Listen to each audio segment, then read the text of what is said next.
নমস্কার বন্ধুরা, পিউস কিচেনে তোমাদের স্বাগত। আজকে অনেক দিন পর চলে এসেছি আরেকটা রেসিপি নিয়ে তোমাদের সাথে শেয়ার করতে। এখানে আমি বানিয়ে নিয়েছি আজকে আলু কোয়াশ দিয়ে রুই মাছের পাতলা ঝোল। এটা কিভাবে আমি বানিয়েছি সেটাই তোমাদের সাথে একটু শেয়ার করতে চলে এলাম। এখানে আমি নিয়ে নিয়েছি 500 গ্রাম রুই মাছ। এখানে 500 গ্রাম মাছ আছে। মাছটাকে আমি পরিষ্কার করে ধুয়ে নিয়ে এসেছি।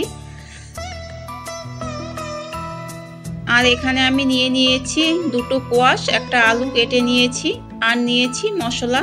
এখানে কিছু লঙ্কা আছে, একটা পেঁয়াজ আছে, জিরে আছে, আর এক টুকরো আদা আছে। সবার প্রথমে এখানে আমি মশলাটাকে আগে পেস্ট করে নেব।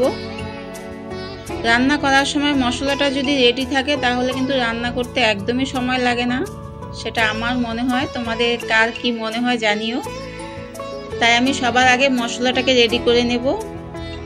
একটা বাটিতে আমি সব কিছু নিয়ে নিয়েছি, মিক্সি বাটিতে, আর দিয়ে দেবো এখানে পরিমাণ মতো জল। জল দিয়ে আমি মশলাটাকে আগে পেস্ট করে নেব। মশলাটা আমার পেস্ট হয়ে গেছে ভালোভাবে। এখন আমি মাছগুলোকে একটু লবণ হলুদ দিয়ে মেখে নেব। দিয়ে দিচ্ছি পরিমাণ মতো লবণ আর পরিমাণ মতো হলুদ। লবণ হলুদ দিয়ে ভালো করে মেখে নেব মাছগুলোকে। আর তোমরা দেখেছো আমি কতটুকু লঙ্কা দিয়েছি। তোমরা তোমাদের যেরকম ঝাল খাও সেই পরিমাণ মতোই লঙ্কাটা দেবে।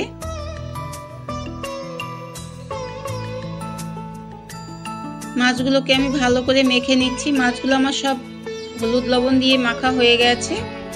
এদিকে আমি বসিয়ে দিয়েছি একটা কড়াই। কড়াই বেশ গরম হয়ে গেছে। এখন আমি দিয়ে দেবো এখানে সর্ষের তেল।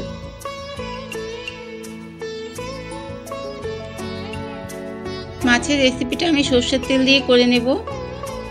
তেলটা বেশ গরম হয়ে গেছে। এখন আমি একে একে সবগুলো মাছ এখানে দিয়ে দিচ্ছি।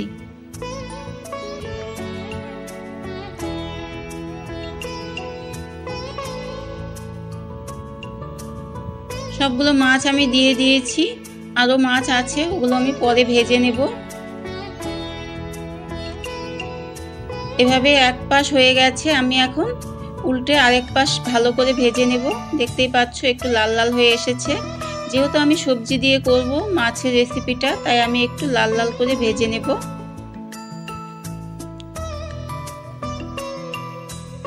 আমাদের ভিডিওগুলো তোমাদের কার কিরকম লাগছে অবশ্যই জানিও, কমেন্ট করো। আর সবাই লাইক করো, শেয়ার করো, কমেন্ট করো, সবাই পাশে থেকো বন্ধুরা। দেখো মাছ ভালোভাবে ভাজা ভাজা হয়ে গেছে। এখন মাছগুলোকে তুলে নেব। সবগুলো মাছ আমি তুলে নিচ্ছি। এদিকে কড়াইয়ে কিন্তু আমার তেল রয়েই গেছে। আমি এই কড়াইয়ে আর তেল দেব না। এই তেলে আমি দিয়ে দিচ্ছি একটা গোটা পেঁয়াজ। পেঁয়াজটা একটু ভাজা ভাজা করে নেব। পেঁয়াজটা একটু ভাজা ভাজা হয়ে এলে তারপর এখানে দিয়ে দেবো আমি কেটে রাখা সবজিগুলো। আলু কোয়াশ কেটে রেখেছিলাম সেগুলো এখানে দিয়ে দিলাম। আর দিয়ে দেব হাফ চামচ লবণ, হাফ চামচ হলুদ। তোমরা যে যতটুকু সবজি দিয়ে বানাবে সেই পরিমাণ মতোই লবণ হলুদটা দেবে। লবণ হলুদ দিয়ে আমি সবজিটাকে একটু ভালো করে ভেজে নেব। আমি গ্যাসের স্টিম কমিয়ে দিয়েছি। এখন আমি সবজিটাকে একটু ভালো করে ভেজে নেব। আলু কোয়াশগুলো প্রায় ভাজা ভাজা হয়ে এসেছে। এখন আমি দিয়ে দেব পেস্ট করে রাখা মশলাটা। যে মশলাগুলো আমি পেস্ট করে রেখেছিলাম সেগুলো দিয়ে দিচ্ছি। আর মিক্সি বাটি ধুয়ে একটু জল দিয়ে দেব এখানে। জল দেওয়ার পরে এখন আমি গ্যাসের স্টিমটা আবার বাড়িয়ে দেব। বাড়িয়ে আমি ভালো করে কিছুক্ষণ সময় নিয়ে একটু কষিয়ে নেব। মশলা একটু ভালো করে কষালে খেতেও ভালো লাগে আর গন্ধটাও ভালো হয়। একটা কাঁচা কাঁচা গন্ধ থেকেই যায়। একটু ভালো করে কষালে কিন্তু সেই কাঁচা কাঁচা গন্ধটা থাকে না। আর দিয়ে দেবো আমি এখানে এখন একটা কেটে রাখা টমেটো। মাছের ঝোলে টমেটো দিলে খেতে খুবই ভালো লাগে। তোমরাও একবার ট্রাই করে দেখো। টমেটো দিয়ে মাছের ঝোল দারুণ লাগে খেতে। মশলাটা আর সবজিগুলো আমার কষা কষা হয়েই গেছে প্রায়। বেশ একটা গন্ধ চলে এসেছে, কাঁচা কাঁচা গন্ধটা নিয়েই। এখন আমি দিয়ে দিচ্ছি এখানে পরিমাণ মতো জল। জল দিয়ে আমি ভালো করে একটু নেড়ে দেব। সব কিছু একসাথে ভালো করে একটু নেড়ে দিচ্ছি।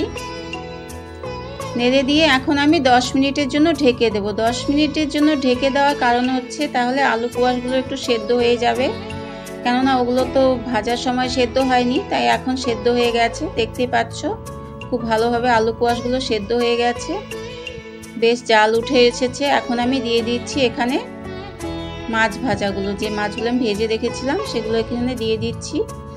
মাছগুলো দিয়ে আমি 5 মিনিট জ্বালিয়ে নেব। আর নামানোর আগে আগে দিয়ে দেব আমি কিছু ধনেপাতা দিয়ে আমি বেশিক্ষণ জাল করব না। তোমাদের আজকের রেসিপিটা কীরকম লাগলো অবশ্যই জানিও। আর সবাই ভালো থেকো, সুস্থ থেকো। আসবো আবার পরে আরেকটা রেসিপি নিয়ে।